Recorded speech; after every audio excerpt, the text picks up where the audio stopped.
현재 살아가는 삶의 의미를 부여하게 되고 또 삶의 원동력이 되는 것에는 막연한 미래보다는 아주 분명하게 보장된 미래가 확인될 때 가능합니다.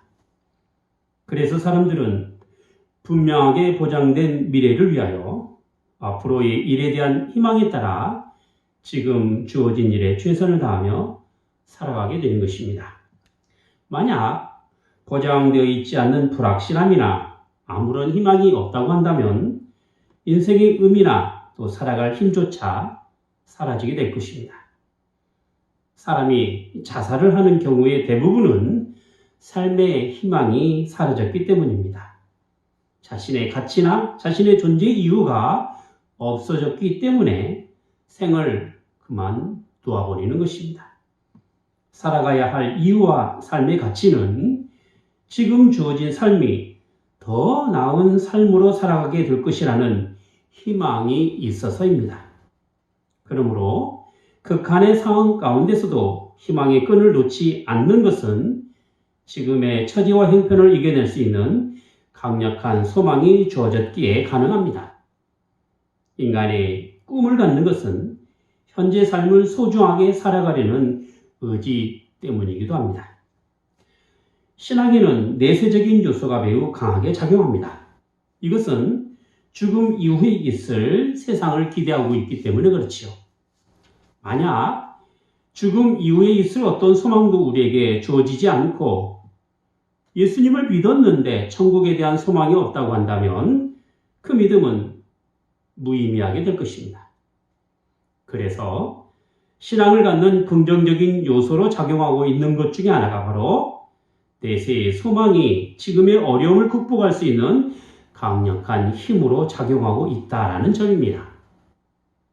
지금 비록 어렵고 힘들어도 앞으로 주어질 천국에 대한 소망이 있기에 그 일을 감당하게 되는 것입니다. 죽으면 천당이 간다라는 기독교적 복음신앙은 미래의 소망에 대한 매우 강력한 시그널을 줍니다. 그만큼 천국의 소망이 믿음 생활에 있어서 중요한 요소로 작용하고 있다는 것이죠. 과거 예수천당 불신지옥이라는 전도 구호가 있었죠. 이런 전도의 중요한 메시지가 예수천당 불신지옥이 될 수 있었던 것도 불확실한 미래에 대하여 믿음으로 가는 천국이 확실하고도 분명한 신앙의 내용이 되었기 때문에 그렇습니다. 하지만 이러한 천국의 소망이 단순히 죽고 난 후의 문제로 치부되고 현실을 극복할 수 있도록 만드는 어떤 요소로만 작용한다면 부족한 복음으로 살아가는 존재가 되고 말 것입니다. 기독교 신앙은 분명 죽음 이후의 세상인 천국에 대한 소망이 있어야지만 단지 죽어서 가야 할 천당만 바라보는 것이 아닙니다. 여전히 현실에서 부딪히는 여러 가지 문제 앞에서 과연 어떻게 살아가야 하나님의 자녀답게 살아갈 것인지 또 하나님의 말씀이 우리에게 무엇을 요구하시는지를 잘 알아서 지금 우리의 삶 가운데 하나님 나라를 경험하는 것입니다. 즉 천국을 경험하면서 살아가야 할 삶이 되어야 한다는 것이죠. 말하자면 천국은 죽음 이후에 갈 어떤 장소만이 아니라 지금 믿음으로 누려야 할 하나님 나라가 되는 것입니다. 그래서 천국은 하나님의 자녀들이 하나님의 말씀에 따라 하나님의 다스림 안에서 삶을 살아가게 될 때 거기에 하나님 나라가 나타나게 되는 것입니다. 오늘의 이야기는 베드로가 흩어져 있는 나그네와 같은 삶을 살아가는 교회인 성도들을 향하여 부활의 소망을 가지고 살아가는 삶이 어떤 것인지를 말씀해 주고 있습니다. 특히 여러 가지 시험과 어려움에 직면해 있는 현실에서 좌절하지 말고 감사함으로 하나님께 찬양해야 할 이유가 무엇인지를 오늘 말씀을 통해서 함께 알아보도록 하겠습니다.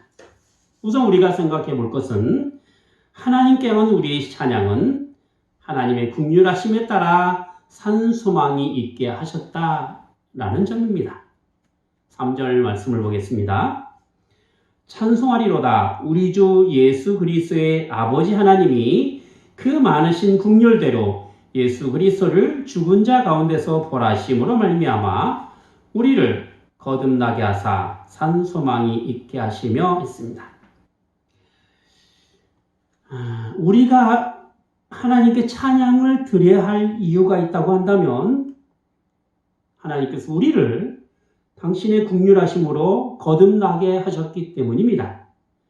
거듭남이라는 것은 다시 태어남을 의미합니다. 그리고 우리가 다시 태어났다라고 하는 것은 예수님의 부활로 이루어진 일입니다. 따라서 우리는 예수님의 부활로 다시 태어나는 인생이 된 것입니다. 자, 죽을 운명에 처해 있는 인생이 죽음에서 벗어나 살아난 인생이 되었다고 한다면 그야말로 가장 기쁘고 복된 인생이 될 것입니다. 예수 그리스도의 복음은 죄로 인하여 죽을 수밖에 없는 우리를 십자가와 부활로 죽지 않고 살아갈 수 있는 인생이 되게 하였습니다. 복음이 우리가 산 인생이라는 사실을 분명하게 밝히고 있는 것이죠. 그러므로 그리스도의 복음을 믿고 살아가는 인생은 더는 죽을 운명으로 살아가는 인생이 아닙니다. 다시 산 인생이 된 것입니다. 예수님께서 나사렛을 살리실 때 하신 말씀의 의미가 바로 여기에 있다 할 것입니다. 요한복음 11장 25절에서 26절에 보면 나는 부활이요 생명이니 나를 믿는 자는 죽어도 살겠고 무릇 살아서 나를 믿는 자는 영원히 죽지 아니하리라. 예수님의 부활은 죄로 말미암아 죽을 수밖에 없는 죽음을 이기는 부활입니다. 그리고 예수님의 부활은 다시 살아나는 일회성의 부활이 아니라 영원히 죽지 않는 부활이 되는 것이죠. 죽은 지 나흘이나 지난 나사로가 다시 살아난다는 것은 아주 놀라운 일입니다.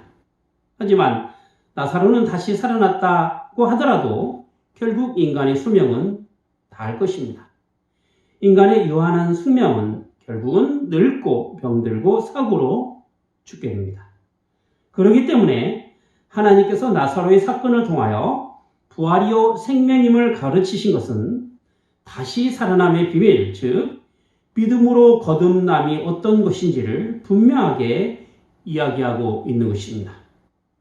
그래서 우리의 거듭남이란 죽음을 이기고 영원한 생명을 얻는 그런 거듭남을 가리키고 있는 것입니다. 예수님께서 공생의 사역을 하시면서 니고데모에게 하신 거듭남의 비밀이 어떻게 말씀하셨습니까? 요한복음 3장 5절에서 6절 말씀을 보니까 예수께서 가라사대 진실로 진실로 내게 이르노니 사람이 물과 성령으로 거듭나지 아니하면 하나님 나라에 들어갈 수 없느니라. 육으로 난 것은 육이요 영으로 난 것은 영이니 했습니다. 육의 태어남과 같이 물과 성령으로 다시 태어나는 거듭남이 있다라는 것이죠. 예수님께서는 이런 영생의 비밀을 요한복음 3장 16절을 통하여 예수 그리스도를 믿는 믿음으로 얻게 됨을 천명하셨습니다. 하나님이 세상을 이처럼 사랑하사 독생자를 주셨으니 이는 저를 믿는 자마다 멸망치 않고 영생을 얻게 하려 하심이니라. 결국 우리가 거듭나게 되는 것은 하나님의 긍휼하신 은혜로 주어진 놀라운 하나님의 사랑을 우리가 믿음으로 말미암아 이루어지게 되는 것입니다. 바로 죄와 죽음에서 건져내신 예수 그리스도를 믿게 되는 것이죠. 그래서 우리의 믿음은 부활이요 생명이 되시는 예수님 안에서 우리 또한 다시 태어나고 영원한 생명을 얻게 된다는 이 놀라운 사실을 알고 경험하는 것에 있습니다. 우리가 하나님을 찬양하고 경배하는 것은 이 거듭남의 산소망이 있기 때문에 그렇습니다. 그리고 교회에 다니고 신앙생활하면서 믿음으로 하나님께 나가는 근본적인 이유도 주님이 나의 영원한 생명 되심을 확신하며 주님 안에서 인생의 의미를 알아가기 때문에 신앙생활을 하는 것이죠.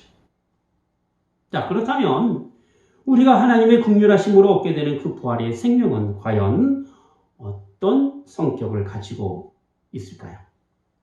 4절과 5절을 보겠습니다. 썩지 않고 더럽지 않고 쇠하지 아니하는 기업을 있게 하시나니 곧 너희를 위하여 하늘에 간직하신 것이라. 너희가 말세에 나타내기로 예비하신 구원을 얻기 위하여 믿음으로 말미암아 하나님의 능력으로 보호하심을 입었나니라고 했습니다. 우리가 얻게 되는 부활의 생명은 하나님 나라의 유업입니다. 그리고 그 하나님 나라의 기업은 썩지 않고 더럽지 않고 낡아 없어지지 않는 성격이 있습니다.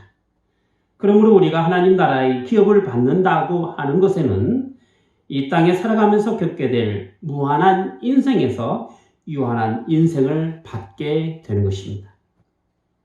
그래서 부활의 생명은 더 이상 이 땅에 썩어질 것에 있지 않다는 것입니다. 그리고 추악하고 더러운 삶이 있지 않습니다. 그리고 세월이 흐름에 따라 늙고 병들어 낡아질 그런 인생에 있지 않는 것입니다. 이런 영원함을 우리가 하나님 나라의 유산으로 받게 된다는 것이죠. 물론 우리가 그런 하나님의 유산을 그렇게 받았다라고 해서 세상이 우리를 부활의 생명으로 살아가도록 허락하지는 않습니다. 여전히 세상은 썩게 되어 있고 더럽고 추악합니다. 그리고 우리의 생명이란 세월의 흐름에 따라 늙고 병들어 죽을 인생이 됩니다. 어떤 누구라도 죽음의 자리를 피할 사람은 없을 것입니다. 그런데 이런 세상에서 우리가 간직하고 있는 것은 바로 하나님 나라의 유산입니다.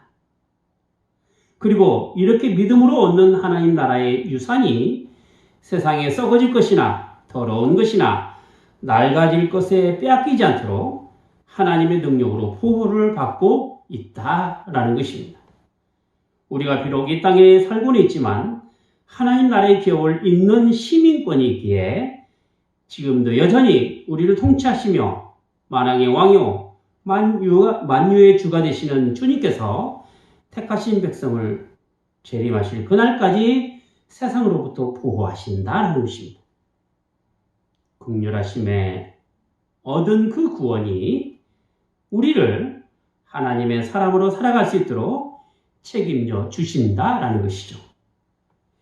이런 하나님의 보호하심은 믿음으로 살아가는 사람들에게 커다란 위로가 됩니다. 특별히 어려운 현실에서 모든 핍박과 환난 가운데 살아가는 인생들을 향한 큰 위로가 된다라는 것이죠. 그리고 이렇게 하나님에게서 오는 위로는 이 땅에서 어떻게 구원의 삶을 살아가야 할 것인가를 분명하게 제시하고 있습니다. 바로 썩어질 것을 추구하지 않는 것입니다. 더러운 것을 탐하지 않는 것입니다. 낡아질 것에 매달리지 않는 것입니다. 세상이 두는 관심사는 세상에 썩어질 것과 더러운 것과 낡아진 것에 있습니다. 그래서 육신의 즐거움을 위하여 더럽고 추악한 인생을 살아갑니다. 결국 없어질 것을 움켜쥐기 위하여 발버둥을 칩니다. 우리가 이런 세상에서 하나님 나라의 유업을 이으면서 살아간다라고 하는 것은 어쩌면 포기해야 할 것들이 많은 일이 될지도 모를 것입니다. 하지만 우리가 알고 믿는 것은 우리가 세상에서 포기해야 할 것은 더 많은 하나님의 그 유익과 감사와 복이 있는 것으로 살아감이 있는 것이죠. 시편 1편에 있는 복이 있는 사람은 악인의 꾀를 포기하는 사람입니다. 오만한 자의 자리를 포기하는 사람입니다. 죄인의 길을 포기하는 사람입니다. 하나님과 원수가 되는 육신의 생각을 하지 않고 영으로서 몸의 행실을 죽이는 것입니다. 이것이 어떻게 가능합니까? 천성이 착하면 어느 정도는 흉내를 낼 수 있을 것입니다만 그것은 흉내내는 것이지 온전한 마음으로 우러나와서 하는 것이 아니라는 것이죠. 법의 강압에 못 이겨서 하는 것은 그건 강제가 되는 것이지 순전한 마음으로 하는 것은 분명히 아닙니다. 우리는 착하다는 이유로 혹은 율법을 지킨다는 이유로 믿음 생활을 잘하는 것이라고 착각할 수가 있습니다. 그런데 그것이 아닙니다. 우리가 하나님의 복을 받고 악한 세상에서 믿음으로 살아가는 비결이 있다고 한다면 바로 육신의 착함이나 세상의 법이 아니라 생명으로 살아가게 하는 성령의 법으로 가능하게 되는 것이죠. 성령의 법이 죄와 사망의 법에서 우리를 해방하여 주셨기 때문에 그 성령의 법이 새로운 생명으로 살아가게 하는 것입니다. 자, 그러면 성령의 법이 무엇입니까? 우선 예수님 안에 있는 사람은 결코 정죄함이 없다라는 사실을 아는 것이죠. 그게 성령의 법입니다. 그래서 우리는 죄와 사망의 법에서 해방된 사람이 되는 것이죠. 육신의 생각을 쫓아 사망에 이르는 사람이 아니라 영을 쫓아 생명과 평안으로 살아가는 사람입니다. 육신의 생각으로 하나님과 원수되는 것이 아니라 하나님의 영신, 성령 안에서 하나님을 기쁘시게 하는 사람입니다. 우리가 교회 나오고 하나님을 찬양하고 하나님께 향하여 아바 아버지라 부를 수 있는 것은 하나님의 자녀가 되었기 때문에 가능한 것입니다. 하나님을 아버지라 부를 수 있는 특권이 우리에게 믿음으로 주어진 것이죠. 이 일을 성령께서 가능하게 해주신 것입니다. 어느 누가 감히 하나님을 향하여 아버지라고 부를 수 있겠습니까? 믿음으로 고백하지 않는다면야 그렇게 부를 수 있겠습니까? 우리가 진심으로 예배하는 것, 기도 하나님께 드리는 것, 찬송을 부르는 것, 하나님의 말씀을 듣고 마음의 감동으로 아멘으로 받는 것, 그 자체가 바로 신앙생활의 증거가 되는 것이죠. 우리가 구원을 받았다라고 말하는 것에는 내가 하나님의 사람으로 살아가고 있느냐, 그것으로 확인이 됩니다. 우리가 믿고 있는 것이 현실의 삶에서 나타나고 있느냐로 확인이 되는 것입니다. 물론 우리의 연약함으로 때로는 하나님의 뜻과는 반대가 될 수도 있고 가끔 하나님의 뜻을 떠나 겉길로 갈 수도 있습니다. 예수님을 믿는 인생이라고 해서 하나님의 말씀에 모두 순종하며 살아갈 수는 없습니다. 또 그렇게 살아간다는 것은 쉬운 일도 아닙니다. 중요한 것은 그러함에도 불구하고 우리의 삶의 방향이 여전히 하나님께 향하여 있느냐, 자신이 하나님께 향해 있느냐, 그런 자신을 발견할 수 있어야 된다는 것이죠. 불만 가운데서도 여전히 우리 발걸음이 하나님께 향해 있어야 되고 넘어지고 자빠지고 무너져도 하나님을 의지하는 신앙으로 나타나고 있어야 합니다. 우리의 의심이 하나님을 신뢰하는 방향으로 나가야 하고 우리가 가진 여러 악조건이 하나님께 향한 감사와 찬양으로 나타나고 있어야 하는 것입니다. 우리 안에 내주하시는 성령의 역사가 바로 우리를 하나님의 사람으로 그렇게 만들어 가는 것입니다. 오늘 본문 말씀 6절과 7절을 보겠습니다. 그러므로 너희가 이제 여러 가지 시험을 인하여 잠깐 근심하게 되지 않을 수 없었으나 오히려 크게 기뻐하도다. 너희 믿음의 시련이 불로 연단하여도 없어질 금보다 더 귀하여 예수 그리스도에 나타나실 때에 칭찬과 영광과 존귀를 얻게 하려 함이라. 놀라운 일은 기독교가 내실을 기할 수 있고 질적으로 성장할 수 있었던 배경에는 여러 혼란과 핍박이 있었다라는 점입니다. 기독교가 가지고 있는 역설은 혼란과 핍박 중에 신앙을 버리는 것이 아니라 오히려 신앙을 지킨다라는 것입니다. 기독교가 가지고 있는 역설은 뭡니까? 로마서 8장 13절에 있는 것처럼 너희가 육신대로 살면 반드시 죽을 것이로되 영으로서 몸의 행실을 죽이면 살리라 하는 것에 있습니다. 그러므로 신앙으로 산다는 것은 어느 가수의 노래 가사처럼 흐르는 강물을 거꾸로 거슬려 올라가는 힘찬 연어들처럼 때로는 세상과 맞서 싸워야 하고 세상과 반대의 모습을 가져야 하고 때로는 세상을 피하여 살아가야 한다는 것입니다. 기독교 신앙에는 타협할 수 없는 것이 있는데 바로 세상에 썩어질 것과 더러운 것과 쇠하는 것입니다. 왜냐하면 하나님께서는 이미 우리 안에 예수 그리스도의 부활의 생명으로 말미암아 이 모든 세상 것으로부터 벗어나게 하셨기 때문에 그렇습니다. 부활로 인하여 영원한 생명이 우리에게 있고 더는 죄의 종노릇 하지 않고 하나님 나라의 신령한 것으로 쫓아 살아갈 수 있도록 하신 것입니다. 지금 우리가 가진 위치와 우리의 정체성이 바로 하나님 나라에 속한 것입니다. 그러니 이 땅에서의 삶이 하나님께서 주신 그 복된 것을 힘껏 누리고 살아가야 되지 않겠습니까? 지금 우리에게 주어진 인생이 그런 복된 삶을 누릴 수 있는 시간이 되고 기회가 되는 것입니다. 더구나 오늘 말씀해 보면 믿음의 시련이 불로 연단하여도 없어질 금보다 더 귀하다라고 했습니다. 말하자면 금보다 귀한 것이 믿음인데 이 땅에서 받는 믿음의 시련이 결국 주님 재림하실 때 칭찬받고 영광스럽고 존귀를 얻게 된다라는 거예요. 내세 신앙은 천국이 있을 것이라는 막연한 기대가 아닙니다. 이 땅에서 하나님 나라를 이루며 살아가는 그 삶을 통하여 경험되고 누려나가는 그 실제로 천국에 대한 확신을 갖게 되는 것입니다.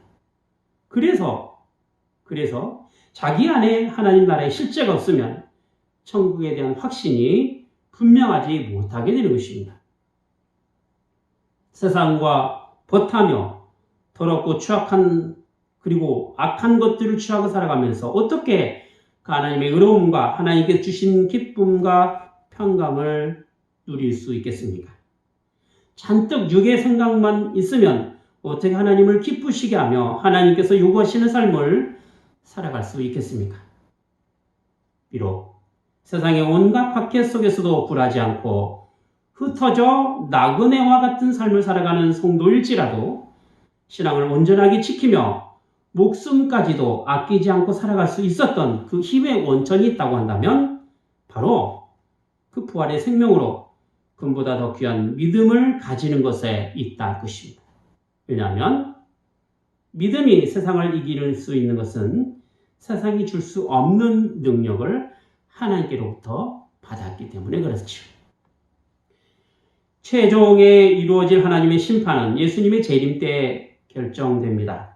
문제는 이러한 하나님의 심판이 이 땅에 살아가는 사람들을 향한 선악간의 심판이라는 사실입니다. 하나님의 보호하심 속에서 금보다 더 귀한 믿음의 실현으로 살아가는 인생은 선한 심판으로 나타납니다. 반면에 썩어질 육신에 따라 세상과 벗하며 구원의 기쁨이나 소망도 없이 죽을 인생으로 살아가는 인생은 악의 심판으로 나타납니다. 그래서 우리의 구원은 세상 마지막 날에 완성될 것이지만 두렵고 떨림으로 구원을 이루어가는 현재 지금의 삶을 통하여 확인되는 것이죠. 하나님의 자녀는 하나님의 자녀로 살아가는 권리와 의무가 있습니다. 권리란 하나님께서 예수님을 통하여 허락하신 자녀된 권세인 것이고요. 의무란 그 자녀답게 살아가는 삶의 원리를 하나님의 말씀으로 배워가는 것에 있습니다. 우리 인생 한 번밖에 없습니다. 한 번밖에 없는 소중한 인생을 금보다 더 귀한 믿음을 가지고 정말 세상에 썩지 않고 더럽지 않고 쇠하지 않는 영원한 하나님 나라의 기업을 가지고 거기에 잇띄어서 복된 인생으로 살아가기를 바랍니다. 기도하겠습니다. 걸어가신 하나님 아버지, 믿음의 선한 싸움을 싸우고 달려갈 길을 마친 후에 믿음을 지켰다라고 사도 바울의 그 고백의 삶에는 하늘의 상을 바라보는 그 바울의 고백일 뿐만 아니라 저희가 이 땅에서 구원받은 사람으로 어떻게 살아가야 할 것인가를 보여주는 삶의 모습이 되기도 하옵나이다. 천국이 여기 있다 저기 있다 라고 하는 것이 아니라 삶의 실제로 보여지는 것에 있사옵고 또 성령 안에서 하나님의 의로움과 평화와 기쁨을 맛보는 것에 있사옵나이다. 비록 참 힘들고 어려운 상황 가운데서도 꿋꿋하게 신앙을 지켜낼 수 있는 것은 저희의 믿음이 세상이 줄 수 없는 금보다 더 귀한 것이요 지금의 환난이 앞으로 저에게 주어질 영광에 비하면 아무것도 아니라는 사실에 있사옵나이다. 가오니 하나님 나라의 그 영광과 복됨과 그 존귀함이 저희가 세상에서 당하는 시련을 통하여 믿음으로 더욱 분명하게 나타나게 하여 주시옵소서. 그리고 이것이 현실의 어려움을 극복할 수 있는 힘이 되게 하시고 저희가 하나님의 자녀임을 확인할 수 있는 복된 시간이 되게 하여 주시옵소서. 주 예수 그리스도 이름으로 기도하옵나이다. 아멘.